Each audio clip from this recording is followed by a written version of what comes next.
Okay, everybody, good morning, good afternoon, good evening, wherever you are.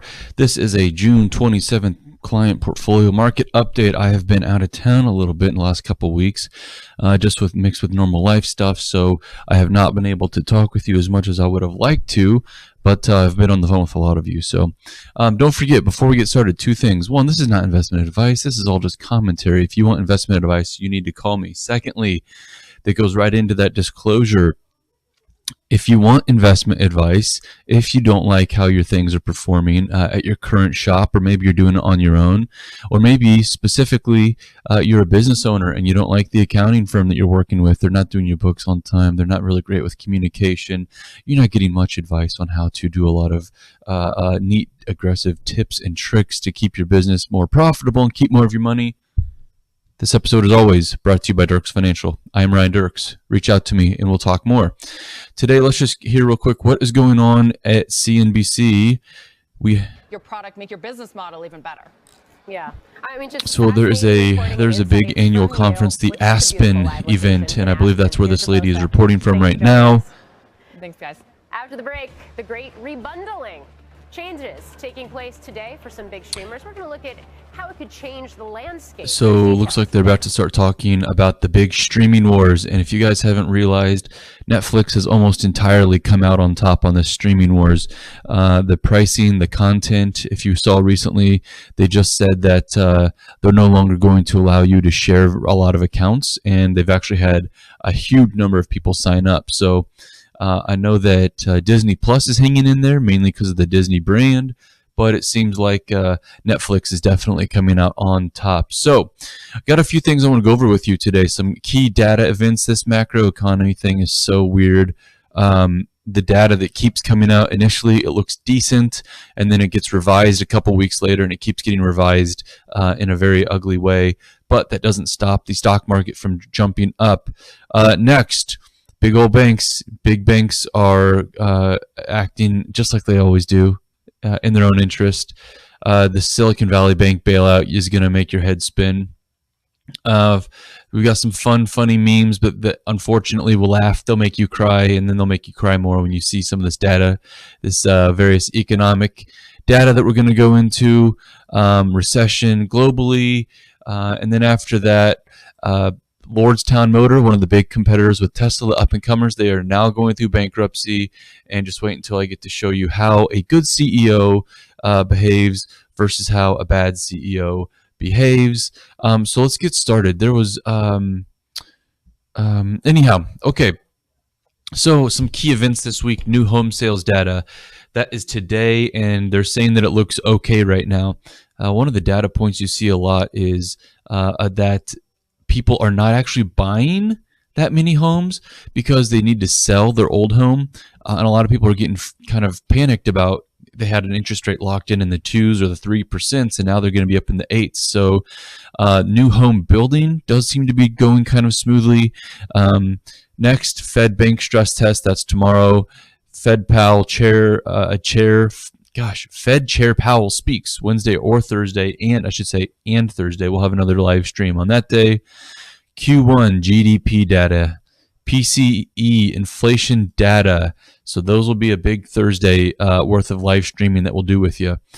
Also here in just a little bit, I have for you an interview. Let's see, how do I pull up Seeking Alpha?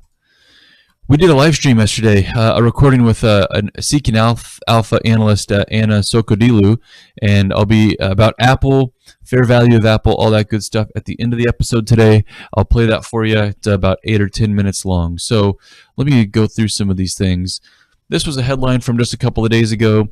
There are now warnings about American corporations entering an EBITDA recession. EBITDA, what the heck is EBITDA? It's just an accounting term. Earnings before interest, tax, deduction, blah, blah, blah, blah, blah, so on. Basically, how is the revenue doing before they pay off all their real fixed costs? And as it says here, even so, we are entering an EBITDA recession. Revenues have nudged lower, and EBITDA is down 3% versus Q1 2022. And what does that really mean? All it means is that when you are feeling the pain, nobody cares. But when the corporate America is feeling the pain, they come out strong, they come out loud, demanding that interest rates get cut and the Fed start printing more money. So I'm not going to get too excited about that because we will see how that actually plays out. Like I said here, the kind of a funny meme here. The economy is booming. We created 6 million jobs this year, and the lady says, "Yeah, I have 3 of them, and I still can't pay my rent." And that is a very interesting. Again, it's funny because it's a quick little comic, but to go a little deeper into this, you guys, that's what I was saying earlier. And if you remember, we did this in our last video. We were going over how jobs numbers keep being revised. Let me just pull this open. In fact, gosh darn it. Sorry. Profile. Now, let me go back to this. I will close that out so you can see what I'm looking at here.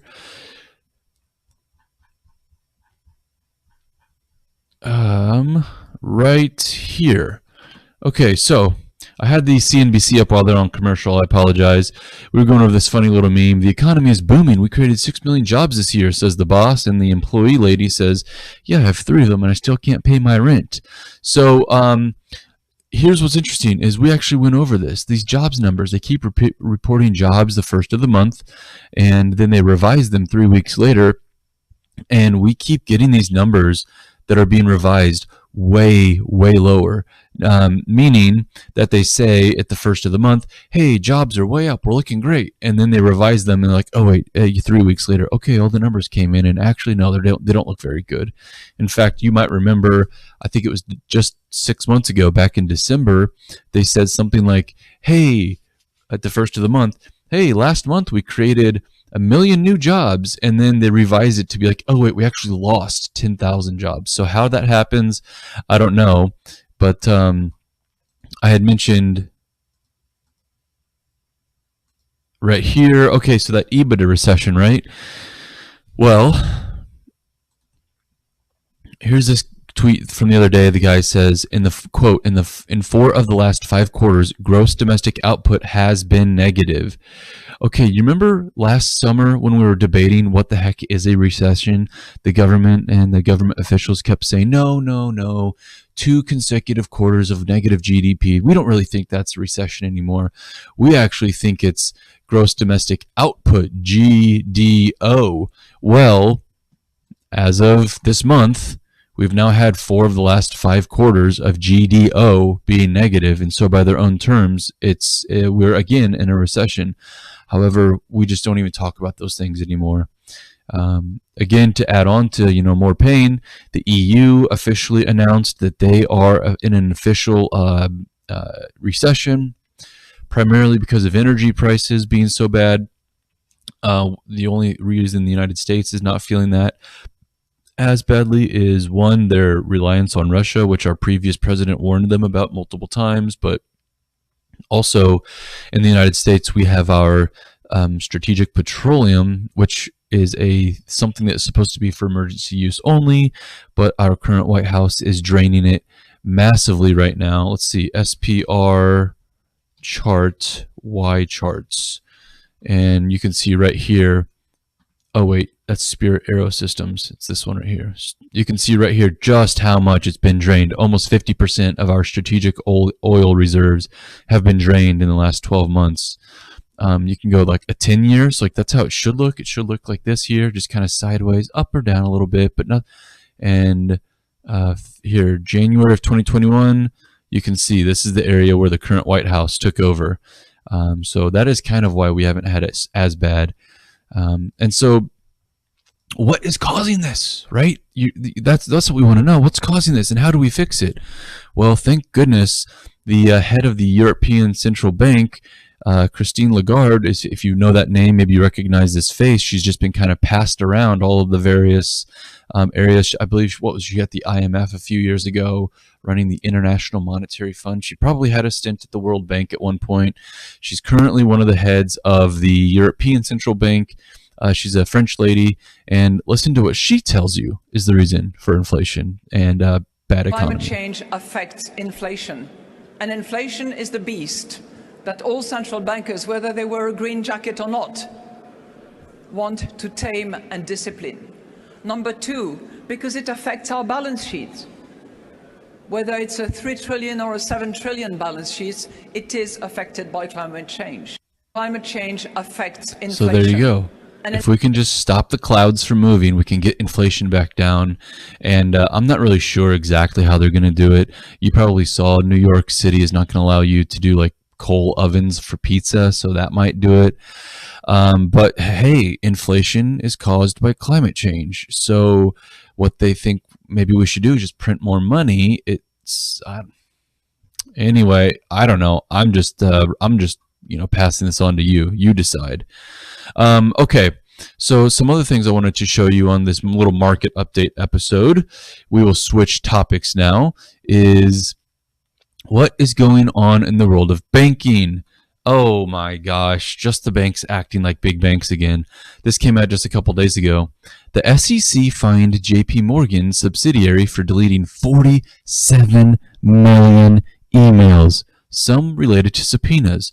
Okay, so if you're not aware, and I'm sure these bullet points say it, but I'm going to tell you anyway, JP Morgan was put under investigation for various fraudulent potential activities, some including their relation to Jeffrey Epstein and helping him do all the sick stuff he was doing. Well, what do you know? When the court order for documents come in, all of a sudden 47 million emails go missing. And what was the penalty? Now, keep in mind, this isn't you and me, okay? If we did that, do not pass go, do not collect $200, go straight to jail. But the SEC wavered and they flip-flopped and they lost all sorts of sleep trying to figure out what to do. And they determined that the broker-dealer subsidiary of JP Morgan was fined $4 million. That's it. That's it. One of the biggest companies in the world. And they got fined $4 million for deleting 47 million emails. Some of those emails were sought by subpoena in at least a dozen regulatory investigations. The SEC ordered JP Morgan Security. The firm in late 2021 agreed to pay $125 million in penalties for failing to preserve text messages and other electronic communications sent between 2018 and 2020. But however, yeah, this new is fine. But again, this is a rounding error for them. Whether it's 125 or 4, they plan for this stuff to happen, and it's unreal because you guys at home know if it was you and I doing that, we'd get in so much trouble. But here we are. Let's see. To add to that, as if the big banks acting like big banks wasn't enough, let me show you this little guy here. Tweet says here, breaking. The FDIC mistakenly releases complete version of a document showing U.S. government spent $12.7 billion. Sorry, I had to count the zeros there. $12.7 billion to bail out 10 wealthy depositors amid banking crisis in March. Okay, so you guys remember back in March, Silicon Valley Bank almost went under. The top 10 of the biggest depositors were all Chinese. So your taxpayer money just went to bail out the Chinese people, who, again, the rules are there for all of us. The FDI insured limits don't cover them, but you know what? It's probably the right thing to do. Just give people money. Unbelievable. And here, just to go a little more detail of what exactly happened. People were furious when they found out, wait a second, you just printed a bunch of money into existence. And I'm going to show you this chart here in a second that shows they are just printing money into existence for this. But they just printed more money into existence and just gave it to a bunch of foreigners. So check this out here. This is Fortune magazine. FDIC has accidentally released a list of companies it bailed out for billions in the SVB collapse. And I'll zoom in so you can read along with me for those of you who like to read along with me.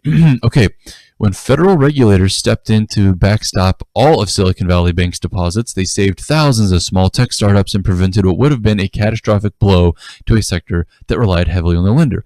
But the decision to guarantee all accounts above the $250,000 limit also helped bigger companies that were in no real danger.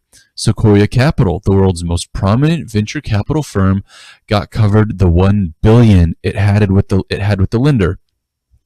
Kazun Limited, a Beijing-based tech company that runs mobile recruiting app Boss Ziffin, received a backstop for more than $900 million.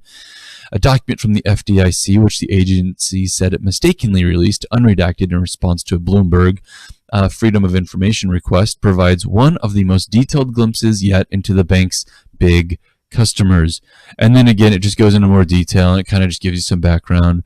But it's unreal. Now, somebody here, yes, here we go. Here are some of the others, but where somebody actually had the actual list of these various foreigners and foreign companies. But essentially, it's unreal. Oops, sorry. I had the scroll button on there. Yeah, unreal. Essentially, a lot of companies that had plenty of cash on hand, plenty of revenues, that didn't need this, that also weren't even American individuals or American companies, got billions of dollars. Now, let me show you this chart here. And, I won't get too much into the was it needed, was it not needed, was it appropriate, was it not appropriate.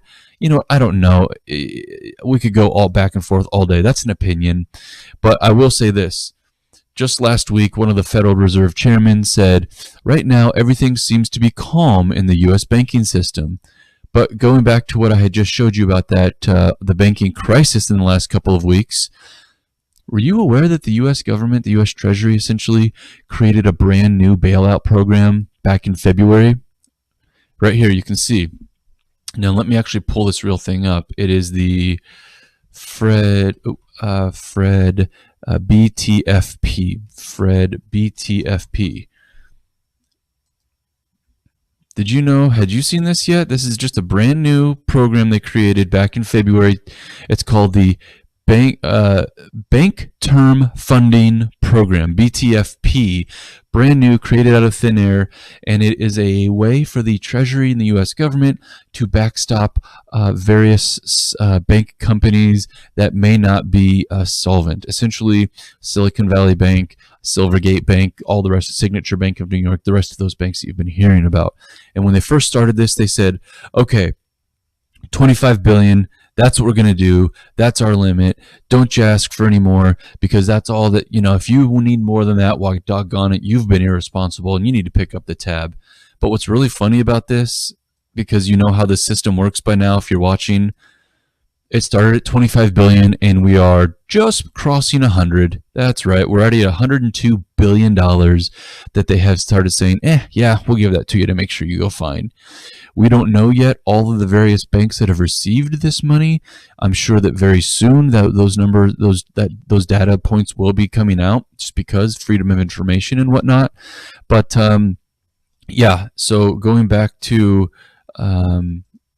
I missed it. But anyway, yeah, so the Fed is saying, yeah, everything looks very stable in the banking system. If it's so stable, then why are we already 4 times higher, almost 3.5 times higher in basically backstop money? Free, make sure you don't fall apart, banking money. This doesn't go to any other industry, allegedly. And you know what? I wouldn't be surprised if we find out in the future that this is actually going to foreign companies as well, foreign banks in Europe or Asia or something like that as well. So it's just a very frustrating thing. Just more developments in the world of banking, just more big banks acting like big banks. One other thing before I move on to the next topic here, UBS, the UBS Credit Suisse thing is only getting more and more fun. Let me see if I can find it here for you. Basically, they are still just like, this is going so poorly. They're already preparing everyone to know that this is not going to work very well. Looking... Okay, so I don't see it here, but just in the last week, basically both UBS and Credit Suisse and the Swiss government are saying, you guys, this isn't looking so good. Even with the Swiss government guaranteeing us, if in case we fail, this is not looking very promising for us. So, whatever. Okay. Let's go on to this next topic here that I was going to show you. I mentioned a moment ago, and let me just make sure all the stream looks healthy and all that good stuff. Let's see here. And also, before, let's just see what they're saying here on CNBC. Surmounted. Is there still an opportunity to buy at that point?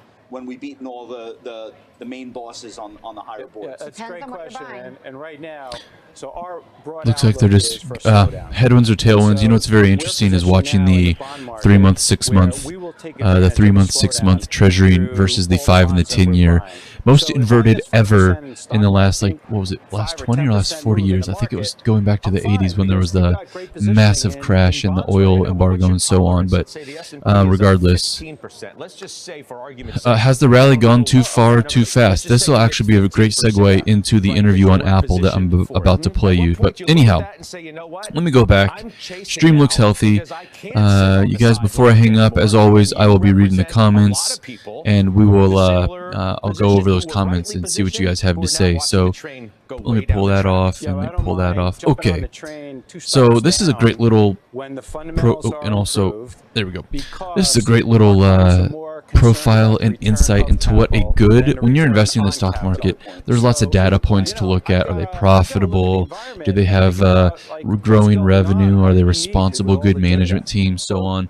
This is a great example of what a good management team looks like versus what a bad management team looks like. This just came out the other day. Actually, wait, was that just this morning? Oh, that was just this morning. And I wanted to add some different names, but you know, this is Stephen Burns. Lords. Oh, first off, do you know Lordstown Motor? Let me just Google search so you can see. Lordstown Motor was supposed to be like the up-and-coming Tesla car manufacturer. They're making these cars, these trucks, and where's their? I thought they had a. Yeah, they've got a car also, but whatever. Just the truck for right now. Okay, maybe it is just trucks. They were making this new electric vehicle car that's supposed to compete and take out Tesla. Well, they announced bankruptcy this morning. In fact, let's just let me just put that up for you, so you can see that. News. Here we go. As of this morning, Lordstown Motor files for bankruptcy and sues Foxconn. And the reason I bring this up is, what is a good manager versus a bad manager? I actually want to compare this guy versus Ryan Cohen at GameStop. This is Stephen Burns, Lordstown Motor founder and former CEO. 4 days ago, he disclosed that he had dumped his entire stake in the company, earning an estimated $4 million. This morning, Lordstown declared bankruptcy. It's just, it's a very interesting perspective to look at when you compare with GameStop, because this guy here tweets, Kevin Malone, he says, I challenge the internet to find me another person running a billion-dollar public company for free and also buys shares in that company with his own money. Find me another one. And then he retweets it. 24 hours later, 55,000 views later, and not a single other CEO has been named. For those of you who aren't aware, Ryan Cohen, GameStop, dramatic, controversial stock, right, company? Ryan Cohen, who is officially now the CEO, because he was the kind of the managing director of the whole company. He let the CEO go and took over his position just recently. He hasn't taken a salary this whole time, and he's bought millions and millions of GameStop shares over the last couple of years, including, what was it, $10 million worth just like a week and a half ago. Whereas you have this guy here who is selling his shares, and in fact, it was just about a year ago that he dumped a massive amount of shares onto the market at a far higher valuation as well, and took that out. Now, let me talk to my business owners out there. If you guys are uber confident in your company, and your company's growing, and you know that in 2 or 3 or 5 or 10 years it's going to be better and stronger and more attractive, aside from a strategic partnership, why would you sell all of your shares? Well, I know that sometimes in the stock market there are pre-planned sales and whatnot, but look at how GameStop, for example, GameStop on the share count. Let me zoom in here. These are insider transactions of GameStop. Let me zoom out once. Gosh darn it, sorry. Insider trading at GameStop. Let's have a look here, okay? We have purchase in kind, so that means they were probably compensated with stock. In kind, NA, so there's no transaction. All right, that's since that goes back to July of last year. So we're back in last year. Purchase. Now this was one. We do have a sale here for 90,000 worth of stock. This is one of the original holders here, original board members. That is some of the guys that are being taken off and forced out. But again, purchase. These are all the new managers here. Larry Chang, RC Ventures. In fact, if you go back one, Atal, Elaine here, and then even the CEO that just got let go, Matthew Furlong. These people are all buying, and holding.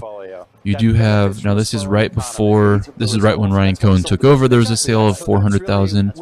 But again, compare what I just showed you the last 2.5 years with this new management team of just buying versus before Ryan Cohen came in, where you see, even look here, this is classic corporate America management.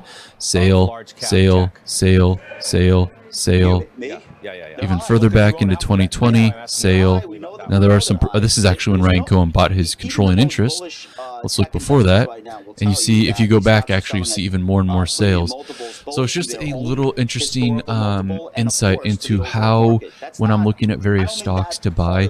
Now, let's look at like Apple, for example. Apple's unique, biggest stock in the world, and it's difficult to be like, oh, look, people are selling shares of Apple. Okay. But I'm looking for kind of small, undiscovered stocks that will be long-term winners, like Lordstown Motor or GameStop. And this is a very, very, very striking data point when you see the CEOs and founders and so on are just fire sale dumping their stocks versus a CEO that is dumping millions and millions to buy more. It's a really attractive data point to look at. So, okay, now with all that said, let me pull up for you guys. Give me just one moment here. Let's check out what they are talking about on CNBC as I get ready to show you the most recent this most recent video I've got here. Just one moment, okay? CNBC. Okay, very good. One moment, please. I'm going to pull open. So we know they're premium. We know they're up a lot. Okay. We know a lot of the reason they're up is sentiment and excitement. Right. And this might be a good time to take your tech exposure down. Good chance to go to Dom Chu for a sectornomics look. He's looking at valuations. Whether they've come too far, too fast. Okay, everyone, good afternoon. I have a guest today, Anna Sokolidu, with me. We are talking about Apple stock, and one of the reasons that I wanted to pull Anna on today and talk about the article she just wrote recently.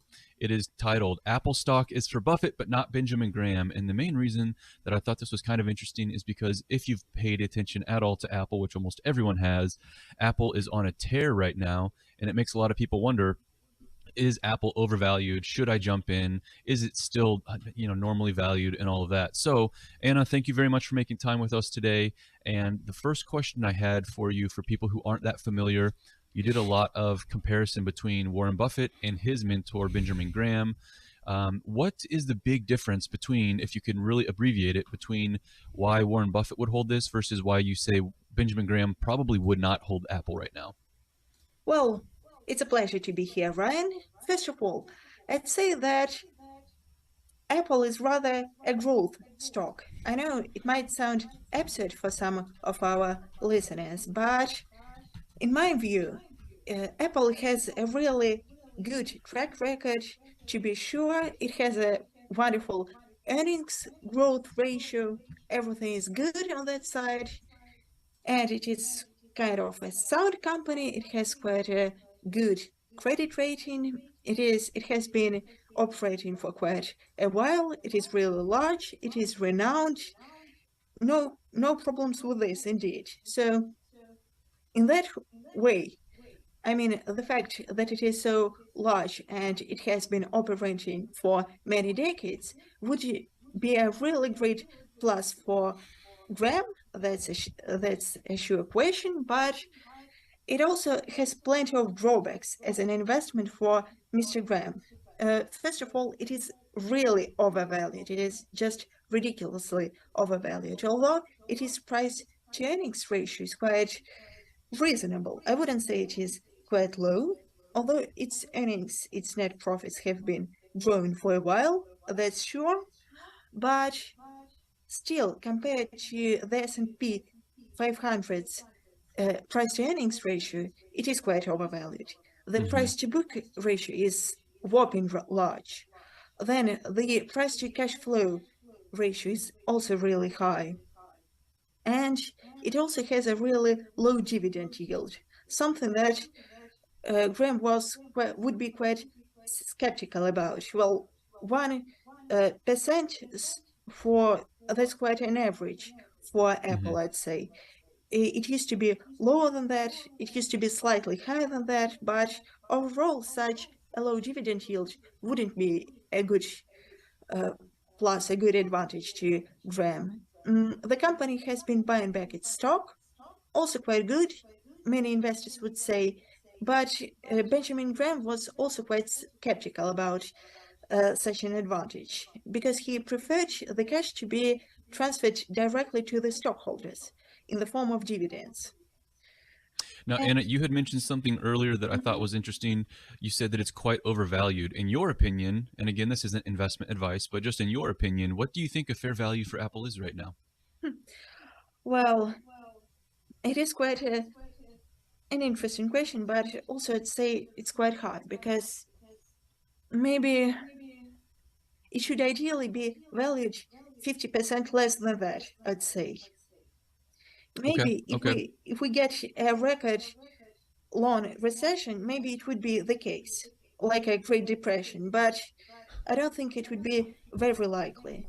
But anyway, I wouldn't touch it myself. But it I is also mhm. a good investment in a way. If we see it as a growth stock, it has a really good competitive advantage over its peers. It has it has a really strong brand image, and many customers are really willing to overpay for Apple's electronics. The company is highly innovative as well. It has Apple's payment systems. It has even its own streaming platform. So Mhm. basically, the business is also diversified. So Mhm. also quite great. It is not just a pure iPhone maker. Also a good thing to be basically. They really do. They have that's one of the tough things when you value Apple is they have such a brand that so many people how do you put a value on a brand quite like Apple? Even there was the kind of the drama a few years ago where Apple made it where if you are sending text messages within Apple users, it appears blue, whereas if you send a text message to a non-Apple user, it appears green. And there was a kind of an underlying psychological effect of oh, this person isn't an Apple user, and the kind of the trend and the brand that goes along with that. I think you also mentioned something very unique about, and I'm scrolling right now in the comments section of your article, and someone else mentioned it as well, or maybe it was in your actual article where Apple isn't just iPhone anymore. Apple has, like you said, payments, streaming content, data storage, all sorts of other items that they're currently expanding. And perhaps it was maybe in your article. I'm scrolling right now to find it was the second largest piece of revenue for Apple was all of these other items that they do that are not related to just computers and iPhones. Yes, absolutely. It's services section basically. It is accountable for its quite a lot of revenue to be sure. Yes, here we are, right here. Yes. Right. In fact, as reported in the release, the full year's results, Apple services were its second largest revenue source. So things that are not related at all to what people expect to be for with Apple. Okay, very interesting. So here's a final question, and I like to ask this to our authors on Seeking Alpha because as much as I like Seeking Alpha, I almost like the comments section even more because you'll find people who love you, but you'll also find people who hate you. On this particular article, Anna, did you find any people in the comment section that were particularly insightful that made you reconsider or made you think more about this article? Well, yes, to be sure. Some people are really great enthusiasts of Apple, and I wasn't surprised at all. Basically, not only are Apple's customers its loyal fans, but also its Hmm. investors. But Hmm. I think it is quite a worrying trend because I'm sure you know very well the dot-com bubble.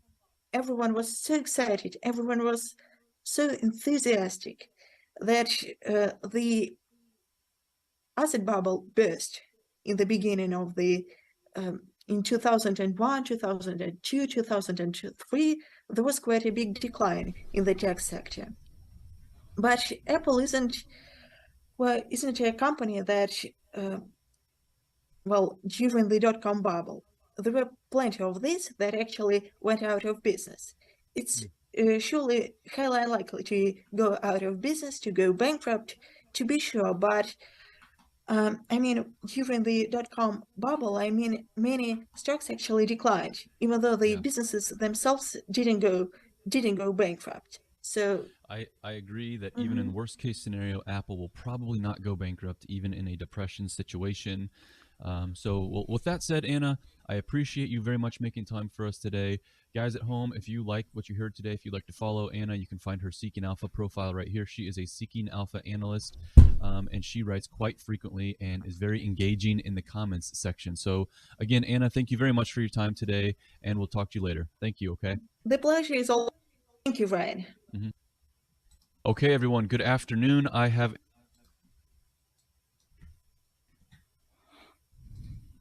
Well, I hope you enjoyed that little insight from Anna on Apple. If you do, you can follow her on Seeking Alpha. Again, she is a Seeking Alpha analyst and contributor.